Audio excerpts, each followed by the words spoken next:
Muy buenas tardes a todos, ¿cómo están? Ahora sí, formalmente, muy buenas tardes. Y bueno, hay que ponerle muchas ganas, faltan 2 semanas para que termine el mes. Un mes que normalmente, por ser un mes largo, se vuelve un mes complicado, un mes que ya no sabe uno cómo estirar las quincenas. Fíjense que, sin duda alguna, por estas fechas ya estamos a la mitad de un ciclo escolar. Y es un momento para que, como padres, podamos evaluar un poco en términos generales cómo van nuestros hijos. Bueno, cada uno de los hijos, si tenemos más de uno. Y es momento de revirar si los niños están o han venido teniendo un mal ciclo escolar. ¿Y por qué se los digo a los papás? Porque normalmente los papás piensan que este es un tema solo de los hijos. Es decir, ver nada más al niño, nada más al adolescente y decirle, a ver, tus calificaciones no están bien, si sigues así vas a reprobar, así es que es momento de ponerte la pila y ver qué tienes tú que hacer. Y la realidad es que lo tenemos que hacer como trío, es decir, papás, hijo. Si nada más hay mamá, si nada más hay papá, si nos apoyamos en la abuela, en algún familiar, en fin. Pero lo tenemos que ver en conjunto. ¿Nos toca hacer lo mismo? Es decir, ¿yo me voy a poner a estudiar con el hijo? No, si es el caso de que las cosas no vayan bien. Si las cosas van bien, bueno, pues es momento de decir, de hacer un reconocimiento, de decir vas muy bien, si sigues por ahí no vas a tener ningún problema, hay que sostener este esfuerzo que vienes haciendo y el ciclo escolar terminará de muy buena manera. Reconozco el esfuerzo que estás haciendo y a seguir adelante.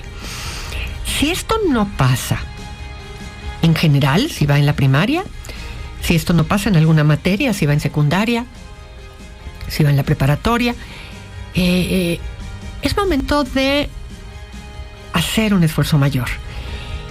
¿Es el mismo esfuerzo el que tenemos que hacer todos? No. El hijo o hija tendrá que ver qué es lo que está pasando, tendremos que ver qué está sucediendo y hacer notar que de seguir así no vamos a llegar por buen camino. Pero nos tocan cosas distintas. Al chico le toca poner más esfuerzo, ver qué es lo que sucede con eso, qué no entiende, qué no está haciendo, qué tendría que estar haciendo distinto. Y a los padres, ver qué tendrían que apoyar diferente.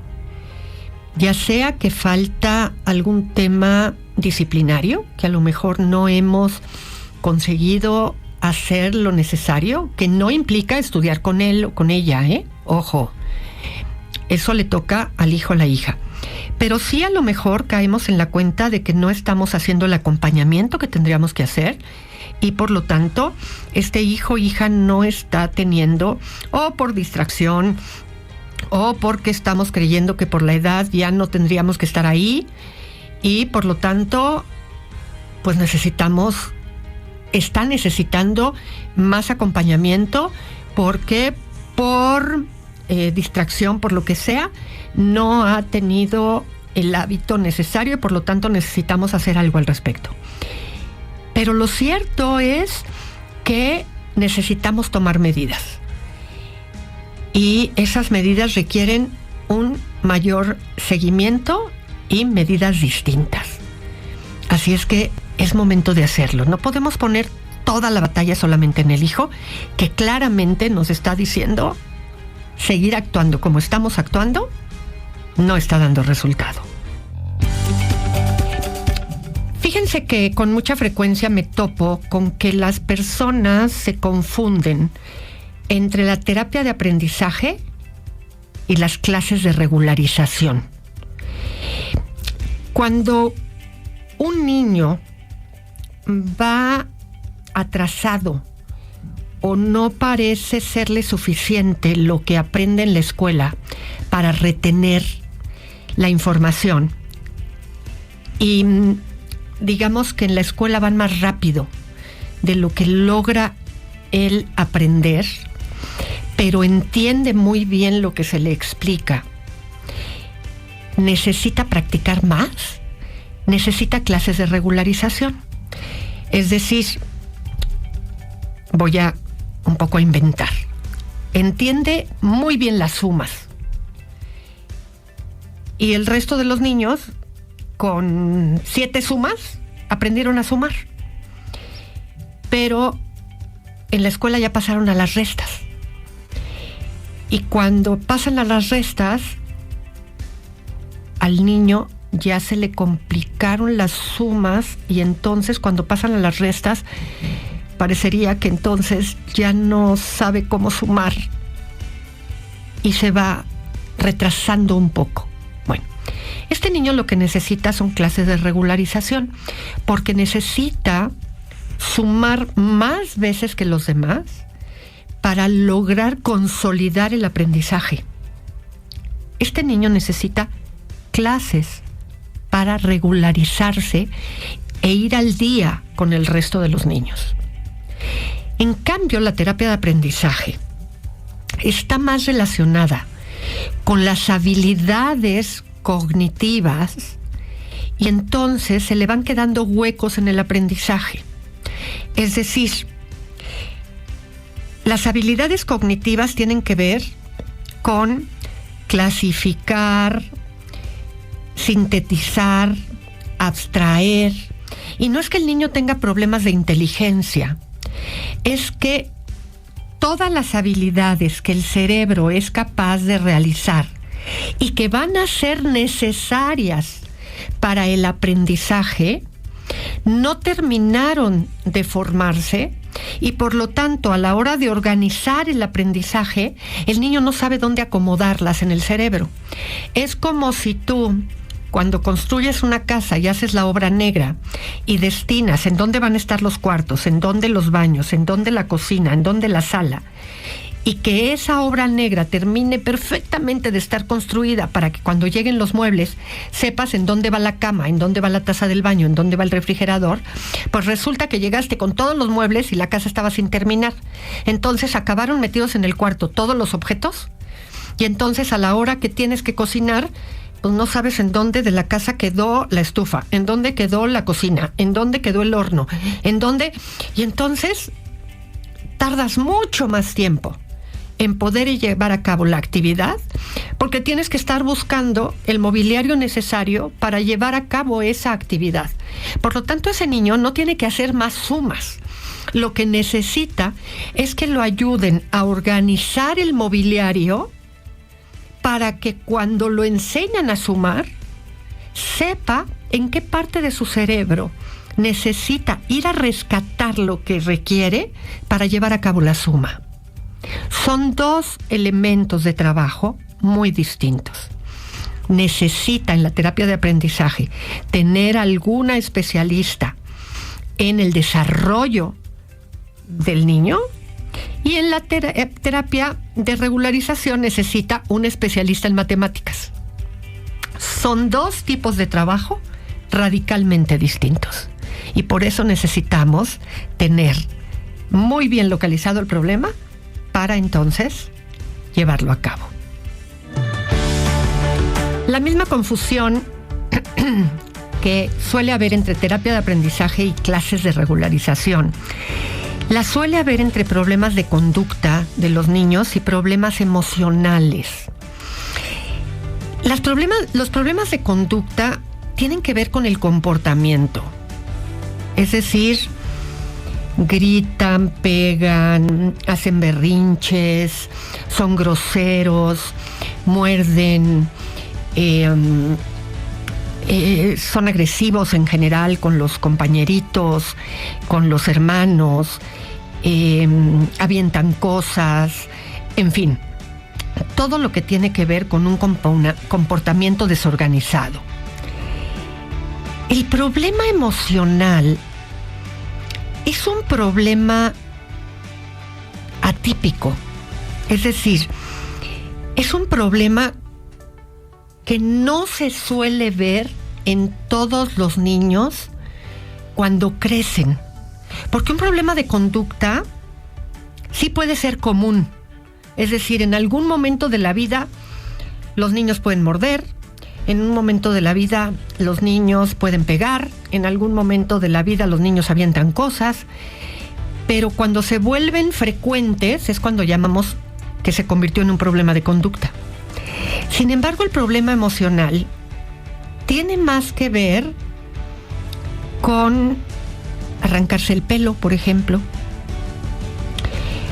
con ser un niño que ya había controlado no hacerse pipí y de pronto regresa a hacerse pipí, y hay que checar si no hay un problema biológico antes de concluir que podría ser un problema emocional, porque no siempre es un problema emocional, por favor, pero que tienen que ver con jalarse la piel, ¿no? Y pellizcarse a sí mismos.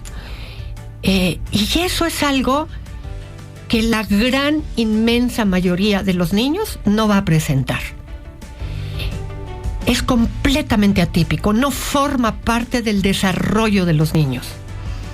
Y eso llama especialmente la atención y uno dice, aquí está pasando algo. ¿Ok?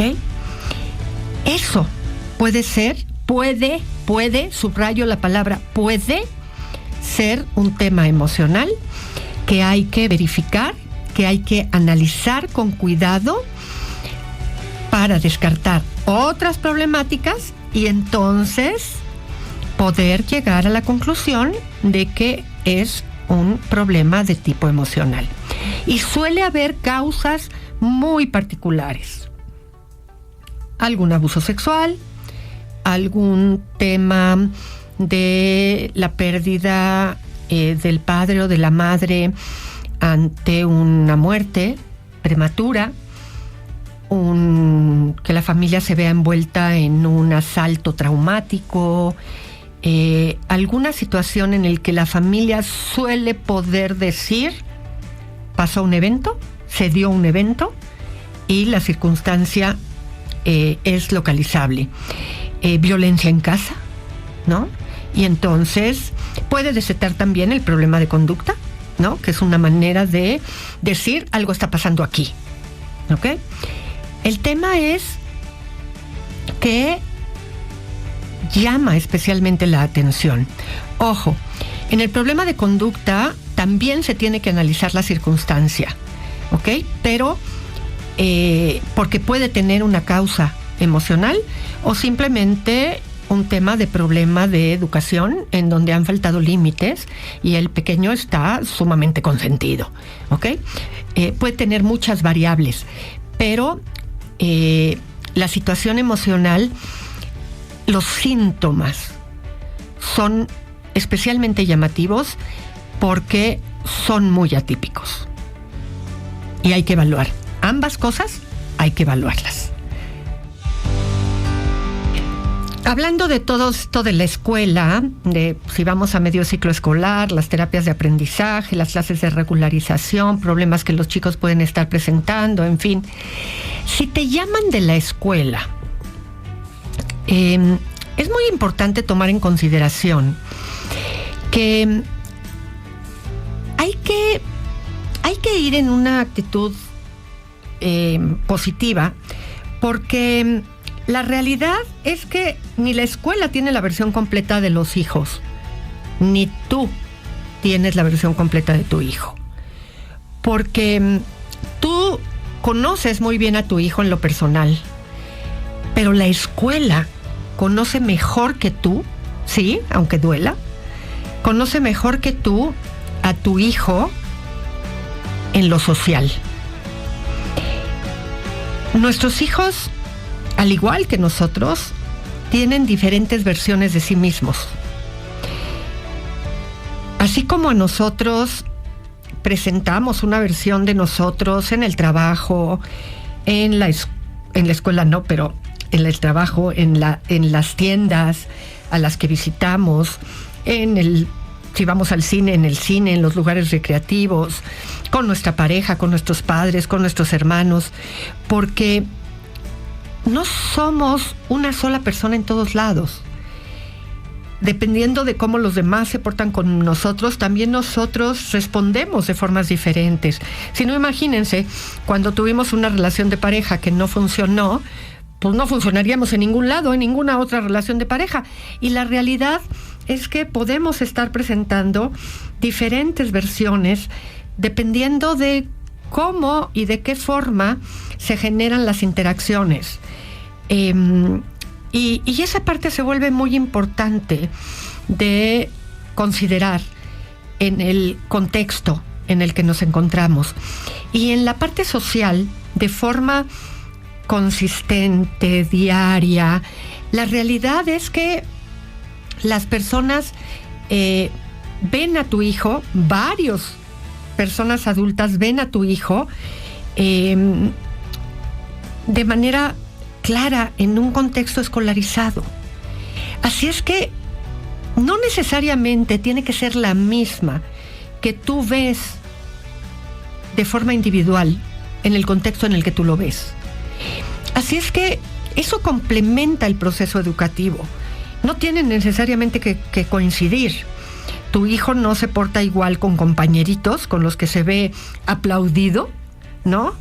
Que como se ve en tu casa, en donde está él solo.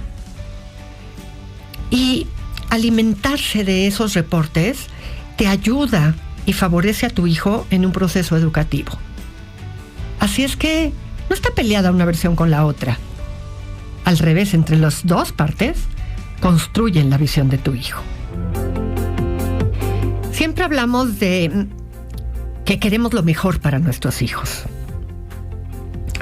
Y sin embargo, cuando nuestros hijos van muy mal en la escuela,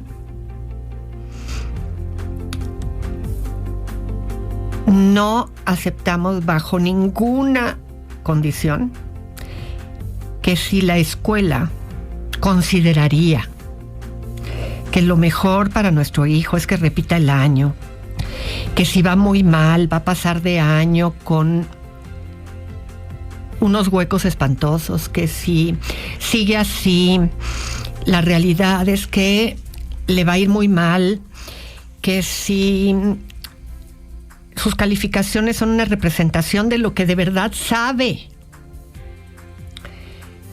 Nosotros nos resistimos. Que no, que le suban la calificación, que no, que le den un punto extra. Incluso muchas veces cuando voy a las conferencias, a dar las conferencias a las escuelas, me dicen, es que si no les damos, si vienen los papás a las conferencias solamente si les regalamos un punto extra. ¿Ese punto extra qué significa?